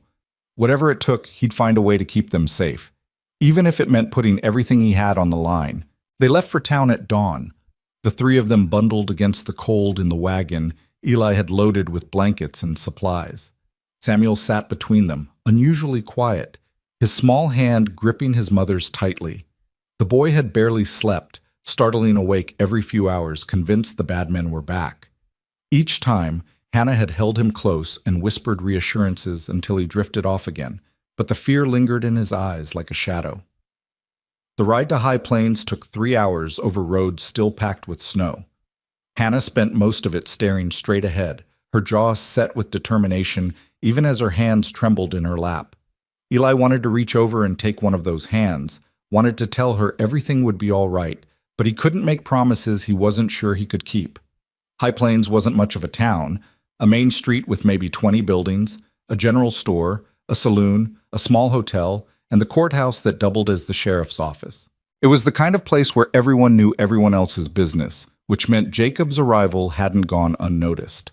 As Eli pulled the wagon to a stop in front of the courthouse, he could feel eyes on them from every direction. "Stay close," he murmured to Hannah as he helped her down. "Don't let anyone separate you from Sam." She nodded, pulling the boy against her side. Samuel buried his face in her skirt, overwhelmed by the attention. The courthouse was a simple wooden building with a pot-bellied stove in the corner and a clerk's desk near the door. The clerk, a thin man with spectacles and ink-stained fingers, looked up as they entered, his expression shifting from curious to wary when he saw Hannah. "Can I help you?" His tone suggested he'd rather not. "We need to speak with Judge Morrison," Eli said firmly. It's urgent." "The judge is busy with another matter." "Then we'll wait." Eli didn't move from his position blocking the door. "This concerns legal custody and false claims. The judge will want to hear it." The clerk's mouth thinned, but he disappeared through a side door. They could hear voices, one raised in anger, and then Jacob Reed emerged from the judge's chambers, his face flushed with triumph. He stopped dead when he saw them. "Well, well," Jacob said, his voice dripping with false civility. "How convenient. Saved me the trouble of coming back out to that ranch with the sheriff." He turned back toward the chambers. "Your Honor, if you'd like to see the woman and child in question, they're right here." Judge Morrison appeared in the doorway, a heavy-set man in his 60s with tired eyes and a no-nonsense demeanor. He took in the scene with a single sweeping glance, his gaze lingering on Samuel's frightened face pressed against Hannah's skirt. "Everyone in my chambers," he said shortly. "Now." The judge's chambers were cramped and cluttered with law books and papers. Morrison took a seat behind a massive oak desk, while Jacob positioned himself near the window, flanked by his 2 hired men who'd waited outside. Eli stood beside Hannah, close enough that their shoulders touched, a silent show of solidarity. "Mr. Reed has brought serious accusations," Morrison began, looking at Hannah. "He claims you took his son without permission and that you're mentally unstable. He has documents here." He tapped a stack of papers on his desk, "from a judge in Kansas Territory declaring him the sole legal guardian and you incompetent to care for the child." "That's a lie," Hannah said, her voice shaking but clear. "Those papers are based on testimony from people who never met me, who only knew what Jacob told them. I left because my husband was—" She glanced at Samuel, choosing her words carefully, "because he made our home unsafe." Jacob laughed, a harsh sound. "Unsafe. I provided for you. I gave you a home, food, everything a wife could want. And this is how you repay me? By stealing my son and running off with—" His eyes flicked to Eli with contempt. "Some stranger?" "Mr. Crowder is not a stranger," Hannah said firmly. "He gave us shelter when we had nowhere else to go. He's been nothing but kind." "I'm sure he has been," Jacob interrupted, his tone insinuating. "Very kind, I imagine. Tell me, Your Honor, does it seem proper for a married woman to be living alone with another man, sleeping under his roof? What kind of example is that for a child?" Eli's hands clenched into fists, but Morrison held up a hand before he could speak. "That's enough, Mr. Reed. Let's stick to the facts." The judge turned to Hannah. "Why did you leave your husband?" Hannah took a breath, and Eli could see her gathering her courage. "Because he hurt me. Not where it would show, mostly. He was careful about that, but he made sure I knew my place. He said I was worthless, that I was lucky he'd married me at all. When Samuel was born, he said, her voice caught. He said the boy was a mistake, an unwanted burden. He ignored Sam completely unless the child made too much noise, and then She's lying, Jacob said coldly, making up stories to justify her theft. Your Honor, I've brought witnesses who can attest to my character, men who've done business with me, who know me to be a reasonable, upstanding citizen. My wife, on the other hand, has always been prone to hysteria and wild imagination. It's why I had her evaluated in the first place. Evaluated by a doctor you paid? Hannah shot back, her fear transforming into anger. A man who spent 10 minutes asking me questions and then declared me unfit based on nothing but your word. Morrison studied the papers in front of him, his expression unreadable. Mr. Reed, these documents do seem somewhat irregular. The testimony is all second-hand and there's no actual medical evaluation recorded here. Just an affidavit from one doctor, Caldwell, stating that based on your reports of your wife's behavior, he believes she may be mentally unstable. That's because she ran before a proper evaluation could be conducted, Jacob said smoothly. I was trying to get her help, Your Honor, trying to do right by my family, and she repaid me by kidnapping my son and disappearing in the night. I didn't kidnap him. He's my child, too. I was protecting him. From what? A father who provided for him? Who wanted to raise him proper? Jacob's voice rose. You had no right to take him. No right to deny me my son. You never wanted him. Hannah's composure finally cracked, tears streaming down her face. You made that clear every single day. You treated him like he was invisible when you bothered to acknowledge him at all. You made me so afraid that I slept with a chair against the door every night. You made Sam so terrified that he learned to hide when he heard your footsteps. Lies, Jacob hissed. All lies. Your Honor, surely you can see this woman is unstable. Look at her. Hysterical, making wild accusations. This is exactly the behavior that concerned me. Eli couldn't stay silent anymore. Judge Morrison, if I may speak? The judge looked at him. And you are? Eli Crowder. I own the ranch where Mrs. Reed and her son have been staying. I found them on the trail in November. The boy was burning with fever, and Mrs. Reed had walked until she collapsed. She wasn't running from a good situation, Your Honor. She was running for her life. He knows nothing about our marriage, Jacob said dismissively. He's been taken in by her lies, just like she's trying to take you in now. For all we know, he's been compensated for providing this testimony. Nobody's paying me to tell the truth, Eli said, his voice hard as iron. I'm here because I've spent 3 months watching that boy learn how to be a child again. Learning that it's safe to laugh, safe to play, safe to exist without fear. And I've watched Mrs. Reed transform from a woman who is starving herself to make sure her son ate into someone who can sleep through the night without nightmares. That doesn't happen when you're running from a good situation. Morrison leaned back in his chair, his fingers steepled under his chin. These are serious accusations on both sides. Mrs. Reed, you claim your husband was abusive. Mr. Reed, you claim your wife is mentally unstable and kidnapped your son. Without clear evidence either way, I'm inclined to— There's evidence, Hannah interrupted. She reached up and unbuttoned the top of her dress with shaking hands. Eli started to look away, but she caught his arm. No, I need you to see. I need everyone to see. She pulled the fabric aside, revealing her shoulder and the top of her chest. Even in the dim light of the chambers, the scars were visible, faint white lines that crisscrossed her skin in a pattern that was clearly deliberate. Not the marks of accidents or falls, but the precise, methodical damage of someone who'd known exactly where to hurt without leaving obvious traces. The room went deathly silent. He used a belt, Hannah said quietly, her voice steady despite the tears on her cheeks. Sometimes his fists, always where the bruises wouldn't show, always where I could cover them up. He said— Her voice broke. He said it was to teach me to be a proper wife, to teach me obedience. Jacob's face had gone pale, then red with fury. You can't prove those are from me. For all anyone knows, you did that to yourself to make me look bad. I have more, Hannah said, her hands moving to the buttons at her wrist. Do you want to see them all?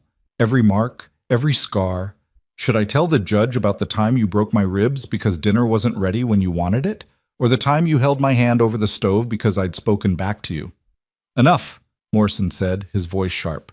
He was staring at Hannah's shoulder with an expression that suggested he'd seen enough to make up his mind. Mrs. Reed, you can button your dress. Hannah's hands trembled so badly she couldn't manage the buttons. Eli stepped in, his fingers gentle as he helped her, his jaw so tight he thought his teeth might crack. Behind them he could hear Jacob breathing hard, the sound of a man whose carefully constructed lies were falling apart. Morrison turned to Jacob, his expression cold. Mr. Reed, these documents from Kansas Territory hold no weight in Wyoming. And even if they did, what I'm seeing here suggests that any evaluation of Mrs. Reed's mental state was influenced by your own account of events that appear to have been grossly misrepresented. Your Honor, you can't possibly believe her over me. I'm a respected businessman. She's just a hysterical woman, a woman with scars that tell a very different story than yours. Morrison's voice was sharp enough to cut. I've been a judge for 20 years, Mr. Reed. I've seen enough abused women to recognize the signs. And I've seen enough men like you, men who think their wives are property to be disciplined, to know when I'm being lied to. Jacob's face twisted with rage. You're taking her word over mine? Over legal documents? I'm taking evidence over falsified paperwork. There's a difference. Morrison pulled out a fresh sheet of paper and began writing. I'm issuing a temporary ruling granting Mrs. Reed full custody of the child. Furthermore, I'm issuing a restraining order preventing you from approaching Mrs. Reed or her son. If you violate either of these orders, you'll be arrested. This is outrageous. She's my wife. That's my son. That boy, Morrison interrupted, his voice cutting through Jacob's protests, is a human being, not property. And your wife is also a human being who has the right to live without fear of violence. My ruling stands. Jacob stood there, fury and disbelief warring on his face. For a moment, Eli thought the man might lunge across the desk at the judge. His hired men shifted closer, hands moving toward their guns, and Eli's hand dropped to his own weapon. But Morrison had already pulled open his desk drawer, revealing his own pistol lying ready. Don't even think about it, the judge said calmly. I may be old, but I can still shoot straight. Now you and your men are going to leave my office, leave this town, and leave Mrs. Reed alone. If I hear you violated this order, I'll have you arrested and tried for assault. Are we clear? Jacob's hands were shaking with barely contained rage. This isn't over. I'll appeal. I'll take this to a higher court. You do that. But until then, my ruling stands. Morrison turned to Hannah. Mrs. Reed, do you wish to file for divorce? Hannah's eyes widened. I can do that? On grounds of cruelty and abuse, yes. It will take time, and it won't be easy. But Wyoming Territory has more progressive laws than Kansas regarding women's rights. You have options here that you might not have had elsewhere. Yes, Hannah whispered. Yes, I want a divorce. Morrison made another note. I'll have the paperwork drawn up. You'll need to sign it, and we'll need testimony. Mr. Crowder's statement will be helpful. And if there are others who can speak to your condition when you arrived, that would strengthen your case. The mail carrier saw her, Eli said, and the woman who runs the general store. She saw the state of Mrs. Reed's dress when we came in for supplies that first week. Good. Gather those testimonies. Morrison looked at Jacob, who stood frozen with impotent fury. Mr. Reed, you're dismissed. I suggest you leave town before I change my mind about arresting you for fraud. Jacob's eyes blazed with hatred as they swept over Hannah, then Eli. You think this is over? You think you've won? I'll destroy you for this, both of you. You have no idea what you've done. I know exactly what I've done, Hannah said, her voice stronger than Eli had ever heard it. I've protected my son from a man who saw him as property. I've chosen safety over submission, and I've stopped being afraid of you. The words hung in the air like a declaration of war. Jacob took a step forward, his face contorted with rage, and Eli moved to intercept him. But Morrison was already standing, his pistol now visible on the desk. Leave. Now. For a long moment, Jacob stood there, his whole body vibrating with fury. Then he spun on his heel and stalked out, his hired men following. They could hear him shouting threats as he mounted his horse, could hear the thunder of hooves as they rode out of town at a gallop. The silence that followed felt enormous. Hannah swayed on her feet, and Eli caught her before she could fall. She was shaking so hard her teeth chattered, the adrenaline that had carried her through the confrontation finally draining away. Samuel, who'd been silent throughout the entire ordeal, pressed against his mother's legs and began to cry. Not loud, wrenching sobs, but quiet tears of relief and confusion. "It's over," Hannah whispered against Eli's shoulder. "It's really over?" "The first part is," Eli said quietly, "but we need to be careful. A man like Jacob doesn't give up that easy." Morrison was already writing out additional documents. "Mr. Crowder's right to be cautious. I've seen men like Reed before. They don't take well to being told no, especially not by women they consider their property." He looked up at Hannah. "You should stay somewhere safe while the divorce proceedings move forward, somewhere he can't find you easily." "She can stay at my ranch," Eli said. "She's been there for months already. It's isolated enough that he'd have trouble approaching without being seen." "Good. And Mr. Crowder?" Morrison's eyes were sharp. "I'm assuming you're prepared to protect them if Reed decides to ignore my order." "Yes, sir." "I am." Morrison nodded slowly. "I thought so. Just make sure it doesn't come to violence if it can be avoided. The law's on your side now, but that can change quickly if things get messy." They left the courthouse an hour later with signed documents and a date for the divorce hearing in 6 weeks. The town was still watching. Eli could feel the weight of dozens of eyes. But he didn't care. Let them look. Let them talk. Hannah and Samuel were safe, and that was all that mattered. Hannah was silent on the ride back to the ranch, her arm wrapped tight around Samuel.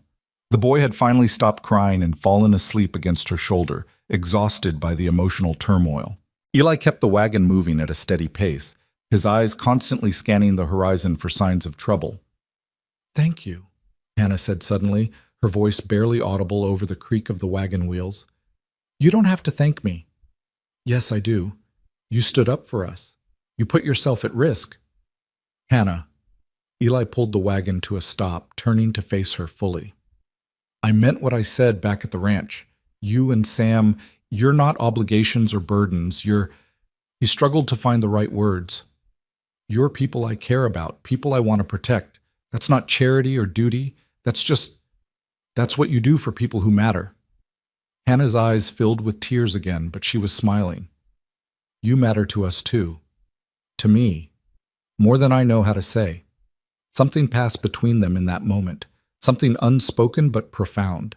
A recognition that what had started as a desperate plea for help had transformed into something neither of them had expected, something that felt like the foundation of a new beginning.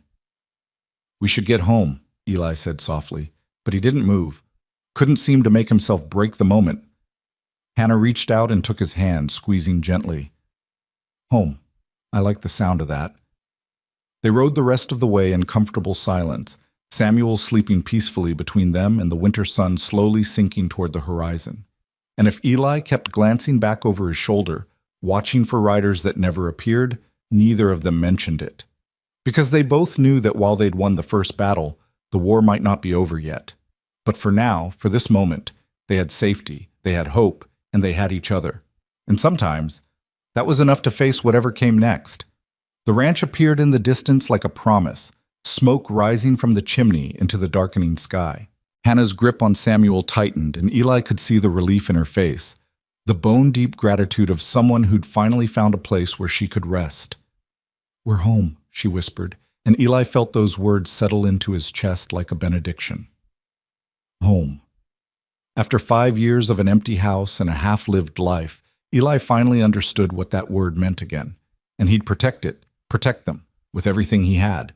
No matter what Jacob Reed or anyone else tried to do, that was a promise he intended to keep. The first week after the courthouse felt like walking on eggshells. Every sound made Hannah jump. Every shadow outside the window had her reaching for Samuel. Eli found himself checking the perimeter of the ranch 3 times a day, his rifle always within reach. They were waiting for Jacob to make good on his threats, waiting for the other shoe to drop. But days passed with no sign of him. No riders on the horizon, no letters threatening legal action, no midnight attacks. Just silence, the kind that felt more ominous than reassuring. "Maybe he gave up," Hannah said one evening as they sat by the fire after Samuel had gone to bed.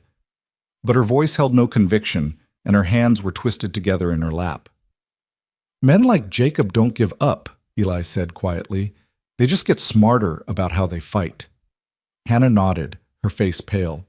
I keep waiting for him to appear, keep thinking I'll wake up and find him standing over my bed, or that he'll... She stopped, her voice catching. I know the judge ruled in my favor. I know the law is on my side now, but paper doesn't stop a man who's convinced he's right. Eli set down the piece of wood he'd been whittling, another toy for Samuel, this one meant to be a dog, and moved to sit beside her. He'd have to get through me first, and I promise you, that's not happening. But what if he comes with more men? What if he... Hannah... Eli took her trembling hands in his, steadying them. Look at me. Whatever happens, we face it together. You're not alone in this anymore. She met his eyes, and Eli saw the war happening there. The part of her that wanted to believe him fighting against years of learning that promises couldn't be trusted. That safety was always temporary. I've never had someone stand with me before, she whispered.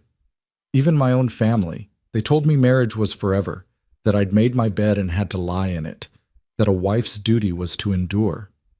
That's not duty, that's surrender. Eli's voice was fierce. And you're not built for surrendering.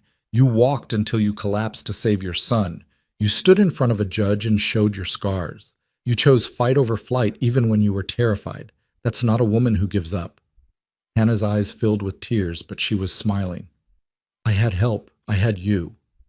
We had each other, Eli corrected. That's what makes the difference. The moment stretched between them, heavy with words neither quite knew how to say. Eli was acutely aware of how close they were sitting, of how Hannah's hands felt in his, small and work-roughened but strong. He could see the pulse beating in her throat, could smell the lavender soap she'd started using now that they had money for such luxuries. For the first time in 5 years, Eli felt something stir in his chest that wasn't grief or guilt, something that felt like possibility. But before he could examine that feeling too closely, a sound outside made them both freeze. Footsteps on the porch, heavy and deliberate. Eli was on his feet in an instant, his hand on the rifle mounted above the mantel. Hannah had gone pale, her eyes fixed on the door. The footsteps stopped, and for a heartbeat there was nothing but the crackle of the fire and the hammering of Eli's pulse. Then came a knock. Not the aggressive pounding Eli had expected, but a measured, almost hesitant sound. "Mr. Crowder?" A voice called through the door. "It's Sheriff Coleman from town. I need to speak with you." Eli and Hannah exchanged glances. The sheriff. That could mean a dozen things, none of them good. Eli kept the rifle in his hands as he opened the door. Sheriff Coleman was a barrel-chested man in his 50s with a weathered face and eyes that had seen too much. He stood on the porch alone, his hands visible and empty, his expression carefully neutral. "Evening, Sheriff," Eli said, not lowering the gun. "What brings you out here?" "Can I come in? This isn't a conversation for the porch." Eli stepped aside, letting Coleman enter. The sheriff's eyes swept the room, taking in Hannah's frightened face and the protective way Eli positioned himself between her and the door. "Mrs. Reed," Coleman nodded to her. "I'm not here to cause trouble. Just need to share some information." "What kind of information?" Eli asked, his voice hard. Coleman sighed, removing his hat. "It's about Jacob Reed. He's dead."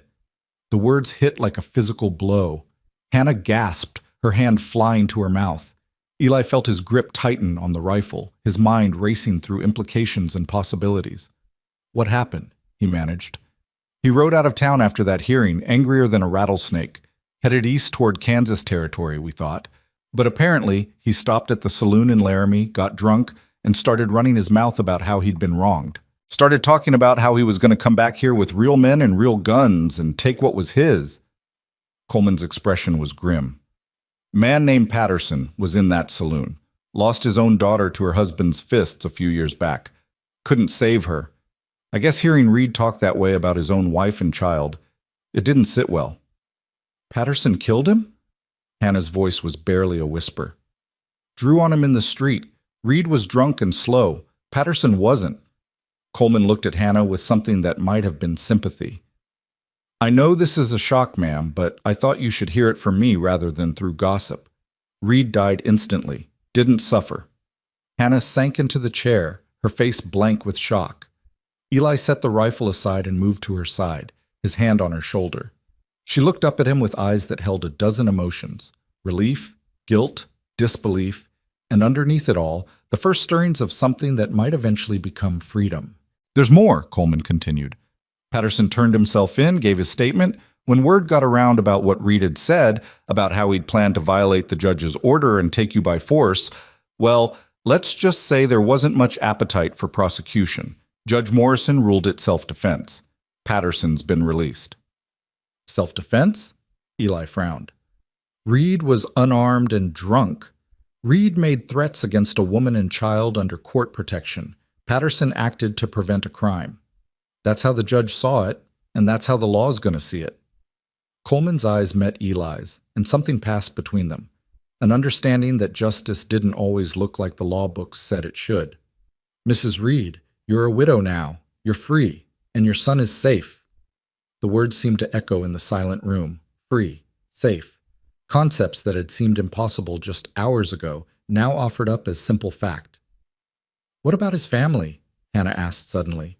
"Jacob's people back in Kansas. Will they come for Sam?" Reed's father died years ago, and his mother remarried and moved west. No siblings. The land he claimed was all debt. "Nobody's coming for your boy, Mrs. Reed. Nobody has any claim to him but you." Hannah made a sound that was half laugh, half sob. Her hands were shaking as she covered her face, and Eli could see her shoulders heaving with the weight of relief and shock and emotions she didn't know how to process. Coleman shifted uncomfortably. "I'll leave you folks to process this. But Mrs. Reed, you'll need to come by the courthouse sometime this week to sign some papers. Formalize things legally. And if you need anything, she'll be fine," Eli said firmly.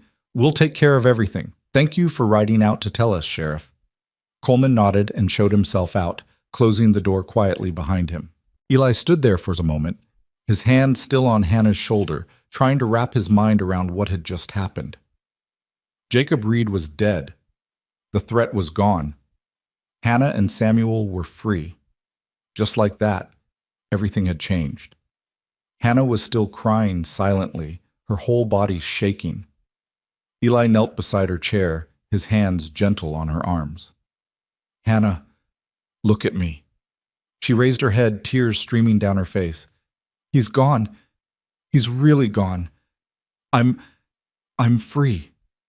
"You're free," Eli confirmed, his voice rough with emotion. I don't know how to feel. I should be happy, shouldn't I? I should be celebrating that he can't hurt us anymore. But I just feel," she gestured helplessly, "empty. Like I've been holding my breath for so long that I've forgotten how to breathe normally." "It's going to take time," Eli said quietly. "You've been afraid for so long your body doesn't know how to stop. But you will. You'll learn what it feels like to live without fear. You and Sam, both." Hannah reached out and cupped Eli's face with one trembling hand. "Because of you. You gave us that. You gave us a place to heal. I just gave you shelter. You did the rest. You fought for your son. You stood up to Jacob. You survived." "We survived," Hannah corrected, echoing his words from weeks ago. "Together." They stayed like that for a long moment, kneeling together by the fire, processing the impossible reality of their new situation. Eventually, Hannah wiped her eyes and took a shaky breath. "I should check on Sam, make sure he's still sleeping through all this." She slipped away to the bedroom, and Eli heard her soft voice murmuring to the boy, reassuring him that everything was all right. He stood and walked to the window, staring out at the dark landscape. Somewhere out there, a man was dead because he'd threatened Hannah and Samuel. Somewhere out there, justice had been served in the most final way possible. Eli waited for guilt to come, for some moral reckoning about being grateful for another man's death. But all he felt was relief, bone-deep, overwhelming relief that the threat was gone and the people under his protection were safe. When Hannah returned, her face was calmer, more composed. "He's still asleep, didn't wake at all." "That's good. Tomorrow will be soon enough to tell him." "How do I tell a 3-year-old that his father is dead?" Hannah's voice broke. How do I explain that the man who scared him so badly is gone forever without making him think death is something to celebrate? You tell him the truth, as much as he can understand. You tell him that his father is gone and can't hurt anyone anymore. You tell him he's safe. Eli moved closer to her. And you let him feel however he needs to feel. Some kids who lose abusive parents mourn them anyway. Some feel relief. Some don't understand what it means. However Sam reacts, it's valid. Hannah nodded, her expression thoughtful. You're good at this, at knowing what to say. You would have been a good father. The words hit harder than Eli expected. He turned away, his throat tight. I tried to be. Never got the chance to find out if I'd have been any good at it. Hannah was beside him in an instant, her hand finding his. I'm sorry. I shouldn't have. It's all right. Eli's voice was rough. It's been 5 years. I should be past it by now. Grief doesn't work on a schedule. You taught me that. Hannah squeezed his hand. Your wife and child, they were lucky to have been loved by you, even if it was cut short. Eli looked down at their joined hands, at the way Hannah's fingers laced through his like they belonged there. Sometimes I think about what life might have been like if Sarah had lived, if our baby had been born healthy, what kind of father I'd have been, what kind of family we'd have made. You'd have been wonderful, Hannah said with absolute certainty. You are wonderful. The way you've been with Sam, patient and kind, and teaching him that men can be safe. That's fathering, Eli. You're already doing it. The words settled over him like a blanket, warming something that had been cold for too long. Eli found himself thinking about the past 3 months, about how natural it had felt to have Samuel following him around the ranch, asking questions and learning, about how right it felt to sit down to dinner with Hannah and the boy every evening, to hear Samuel's laughter, to see Hannah smile. I never planned for this, he said quietly. Never planned to let anyone close again. It was safer that way. Safer, Hannah echoed, but not better. Not really living. No, not really living. Eli turned to face her fully, his heart hammering in his chest. Hannah, I need to tell you something. I need to say it now before I lose my nerve or convince myself it's too soon or that you don't. He stopped, taking a breath. When you and Sam came into my life, I told myself it was temporary, that I was just helping someone in need and then you'd move on. But somewhere along the way, that changed. You changed something in me. Made me remember what it feels like to have a reason to wake up in the morning, to have people who matter. Hannah's eyes were wide, her lips slightly parted. Eli, I'm not asking for anything, he continued quickly. I'm not trying to replace Jacob or trap you in something you don't want. You're free now, really free. You can go anywhere, do anything, and if that's what you want, I'll help you. I'll give you money for a fresh start, help you find a place in town, whatever you need. But if, his voice caught, if there's any part of you that wants to stay, not because you have to, but because you want to, then I'm asking you to consider it. Consider staying here, with me, not as a guest or someone I'm helping, but as my family. The silence that followed felt endless. Hannah stood there, tears streaming down her face again, but she was smiling through them. The kind of smile that transformed her entire face into something luminous. You think I don't know that already? She whispered. You think I haven't been lying awake every night for weeks, trying to figure out how to tell you that I don't want to leave? That the idea of taking Sam and going somewhere else feels like cutting off a limb? Eli's breath caught. Hannah, I love you, she said, the words tumbling out like they'd been held back too long. I don't know when it happened. Maybe that first night when you gave us shelter without asking questions. Maybe when you stood up to Jacob in the courthouse. Maybe every moment in between.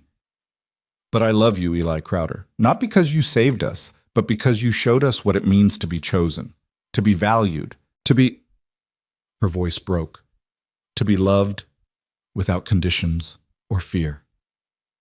Eli closed the distance between them in one step, pulling her into his arms. She came willingly, her body fitting against his like it had been made to be there.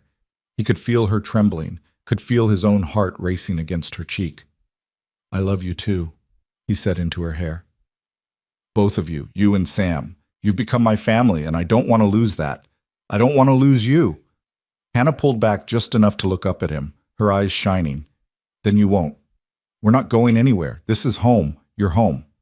Eli cupped her face in his hands, his thumbs brushing away her tears. Are you sure? You're free now, Hannah. Really free. You could go anywhere, start fresh. I am starting fresh, right here, with you.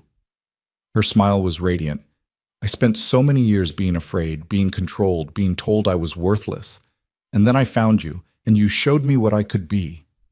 What Sam could be. You gave us space to heal, to grow, to become whole again. Why would I leave that? Because staying means tying yourself to a man again. Means risking you're not Jacob, Hannah interrupted firmly. You've never been Jacob. You've never made me feel small or afraid or worthless. You've made me feel seen, valued, safe. That's not something I want to walk away from. Eli felt something in his chest crack open, the last wall he'd built around his heart finally crumbling. He leaned down slowly, giving her time to pull away if she wanted, and pressed his lips to hers. The kiss was gentle, tentative, full of promise and possibility. Hannah's hands came up to grip his shoulders, anchoring herself to him as the kiss deepened. When they finally pulled apart, both breathing hard, Eli rested his forehead against hers. Marry me, he said, not right away. Not until you've had time to be free, to be just Hannah without anyone's claim on you. But eventually, when you're ready, marry me. Make this official. Make us a real family. Hannah laughed, the sound bright with joy. We're already a real family, Eli. But yes, I'll marry you. When I'm ready, when the divorce is final, and I've had time to just be me. Yes. They stood there in the firelight, holding each other, and Eli felt something he hadn't felt in 5 years. He felt whole. He felt complete. He felt like he'd finally come home. A small voice from the hallway made them both turn. Samuel stood in the doorway, rubbing his eyes sleepily. Mama? Why are you crying? Are you sad? Hannah laughed and held out her arms. Samuel ran to her and she scooped him up, holding him close. No, baby, I'm not sad. I'm happy. Very, very happy. Happy crying? Samuel looked confused, then his gaze shifted to Eli. Is it because of Eli? Yes, Hannah said simply. Because of Eli. Samuel considered this, then reached out to Eli with one small hand. Are you going to be my papa now? My real papa? Eli's throat went tight. He took the boy's hand gently. Would you want that, Sam? Yeah, Samuel said with the absolute certainty of childhood. You're nice, and you make Mama smile. That's what papas should do, right? Right, Eli agreed, his voice rough with emotion. He pulled both Hannah and Samuel into his arms, holding them close. That's exactly what papas should do. They stood there together, the three of them, and Eli felt the last pieces of his broken heart finally click back into place. Not the same as before, not unmarked by loss, but whole in a new way, stronger for having been broken and healed. The next morning dawned clear and cold, sunlight streaming through the windows and painting everything gold. Eli woke to the sound of Hannah humming in the kitchen and Samuel's laughter echoing from the barn where he'd gone to feed the chickens. Normal sounds, family sounds. He got up and dressed, then stood at the window looking out at his land, at the ranch he'd built with his own hands as a monument to loss. But it didn't feel like that anymore. Now it felt like possibility, like a future he hadn't dared to hope for. Hannah appeared in the doorway, flour on her hands and a smile on her face. Breakfast is almost ready, and Sam wants to know if you'll teach him how to saddle a horse today. Of course I will. Eli crossed to her, dropping a kiss on her forehead that felt natural as breathing. We've got all the time in the world now. All the time in the world, Hannah echoed. I still can't quite believe it. That we're safe, that we're free, that we're... She gestured at the space between them, at the life they were building. That we get to be happy. Believe it, Eli said firmly. This is real. We're real, and we're going to make this work. Over the following weeks, they settled into a new rhythm. Hannah signed the papers at the courthouse, officially becoming a widow with full custody of her son. She filed for a legal name change, reclaiming her maiden name and giving Samuel a fresh start without Jacob's shadow hanging over him. The town gradually accepted that Hannah and Samuel were permanent fixtures at the Crowder Ranch, and if there was gossip about impropriety, It was mild and short-lived. Samuel thrived. He grew taller and stronger, his face filling out with proper meals and his fears slowly fading into memory. He followed Eli everywhere, learning to ride and rope and care for the animals. His laughter became a regular sound around the ranch, and sometimes Eli would catch himself standing still just to listen to it, marveling at how much life one small boy could bring to a place. Hannah bloomed. Without fear weighing her down, she transformed from the desperate woman on the trail into someone confident and capable. She took over managing the house completely, but not out of obligation, out of pride in creating a home. She started a garden, planning for spring planting. She made friends in town, slowly building a community that accepted her for who she was rather than who she'd been forced to be. And Eli learned how to live again, really live, not just survive. He learned that opening his heart to love again didn't diminish what he'd felt for Sarah, but honored it by proving he was capable of moving forward. He learned that family wasn't just blood, but the people you chose to stand beside through everything life threw at you. 6 months after Jacob's death, on a warm spring evening when the prairie was covered in wildflowers, Eli and Hannah were married in a simple ceremony at the ranch. Judge Morrison officiated, and the handful of friends they'd made in town attended. Samuel stood between them, holding both their hands, beaming with pride at his role in bringing them together. "Do you, Eli Crowder, take Hannah to be your lawfully wedded wife?" Morrison asked. "I do," Eli said, looking into Hannah's eyes and seeing his whole future there. "And do you, Hannah Reed, take Eli to be your lawfully wedded husband?" "I do," Hannah said, her voice clear and strong and free. "Then by the power vested in me by Wyoming territory, I now pronounce you husband and wife. You may kiss your bride." Eli did, to applause and cheers from their small gathering. When they broke apart, Samuel was jumping up and down with excitement. "Does this mean Eli's my papa for real now?" he asked loudly. "For real," Hannah confirmed, laughing. "Good!" Samuel threw his arms around Eli's legs. "I love you, Papa." Those 3 words Eli had thought he'd never hear, hit him with the force of a physical blow. He scooped the boy up, holding him close as his vision blurred with tears. "I love you too, Sam," he managed. "I love you so much." As the sun set over the high plains that evening, the 3 of them stood on the porch of the ranch house, watching the sky turn gold and crimson. Hannah was tucked against Eli's side, her head on his shoulder.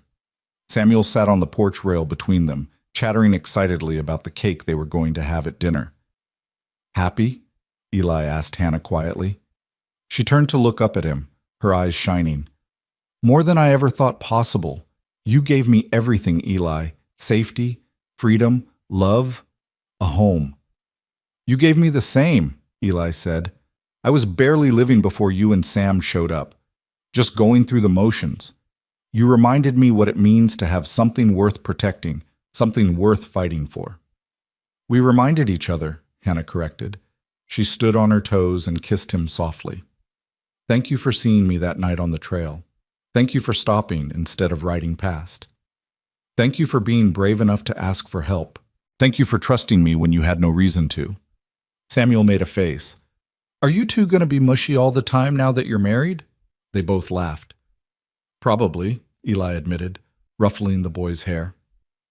"Gross," Samuel said, but he was grinning. He looked out at the prairie, then back at his parents. "Can we stay here forever? I don't want to leave ever again." "We're not going anywhere," Hannah assured him. "This is our home now, all 3 of us." "Promise?" Eli and Hannah exchanged glances, then looked at their son with matching expressions of love and certainty. "Promise," they said together. As night fell over the ranch, Eli stood with his family around him and felt peace settle into his bones. The house that had been empty for so long was full of life now. The land that had felt like a refuge from the world had become a foundation for building something new.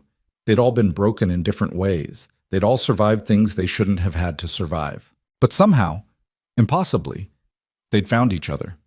And in finding each other, they'd found a way to be whole again.